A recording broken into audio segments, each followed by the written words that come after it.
On est en janvier, les bonnes intentions de l'année ont été posées et certaines sont déjà oubliées. Peut-être que dans votre liste de vœux et de nouvelles habitudes à ancrer pour 2025, il y avait celle de pratiquer la méditation.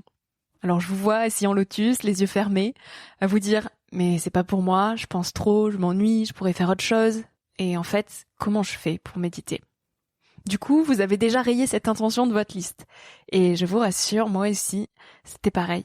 J'ai galéré à méditer, c'était long, difficile, parce qu'en fait, c'est comme un muscle. Il faut le travailler et persévérer pour qu'il se discipline. Au début, je me sentais seule et démunie, alors plusieurs applications m'ont aidé à faire de la méditation une rigueur. Parmi elles, Présence, qui est la première application 100% solidaire de méditation. Elle est accessible à tous, quels que soient vos moyens. Présence est conçue par l'association Émergence et propose des méditations guidées par plus de 60 experts reconnus comme Candice Marot ou Mathieu Ricard. Que vous soyez débutant ou déjà mordu par la méditation, différents programmes vous permettront d'y trouver votre bonheur et même de créer des groupes pour méditer en ligne ensemble. Voilà de quoi remettre la méditation tout en haut de votre liste des bonnes intentions pour 2025. L'association Émergence est soutenue par le Fonds Nouveau Monde, sponsor officiel de la 5e saison de Nouvel Œil. Merci à eux. Tout de suite, place à un nouvel épisode.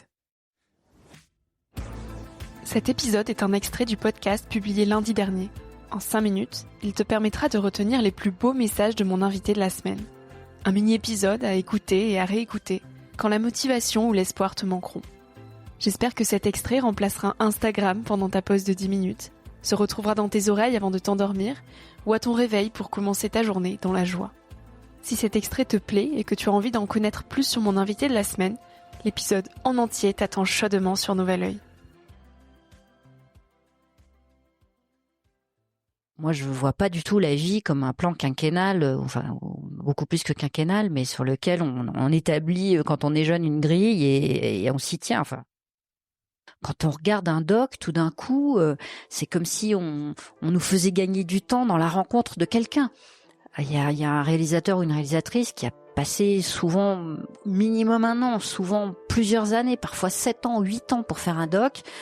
Et vous amène sur un plateau une rencontre avec quelqu'un où ils ont pu vraiment aller chercher toute cette patte humaine, cette expérience, ces contradictions, ces hésitations, mais qui nous les rendent tout d'un coup tellement semblables parce que c'est un autre humain qui s'est trouvé confronté à X ou X circonstances et on nous l'amène là sur un plateau et on a l'impression de tout de suite de voir à l'écran, de savoir que c'est des vrais gens.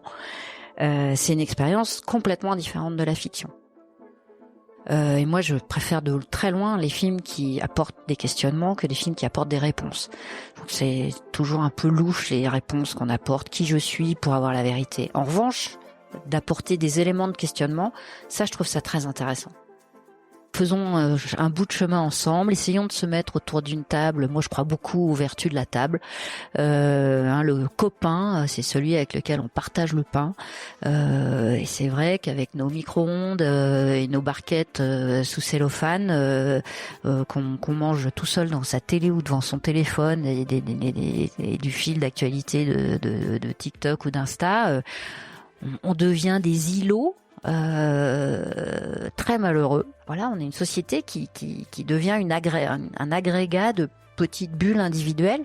Et je pense que c'est pour ça qu'un festival comme FIPADOC, moi, je sais rien qui me met plus le cœur en joie que quand je vois la salle pleine, parce que de regarder dans une même direction une histoire, je vous assure que quand la lumière se rallume, il peut y avoir un parfait inconnu à côté de vous.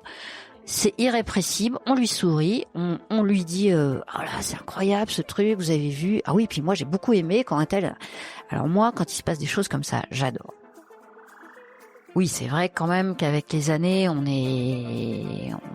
devient un petit peu plus clair sur en tout cas les choses qui sont vraiment importantes, pour lesquelles voilà, on transigera pas, on est heureux plutôt dans telle chose, dans telle ou telle autre.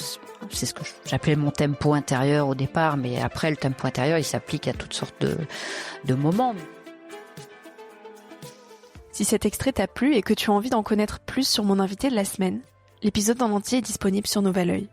En attendant de se retrouver lundi prochain pour un nouvel épisode, Tu peux me suivre au quotidien et m'écrire directement sur Instagram ou sur le site internet www.nouveloeil-podcast.com. Depuis ce site, tu pourras aussi t'abonner à ma newsletter dans laquelle je partage des inspirations et des petites choses plus personnelles qui font mon quotidien.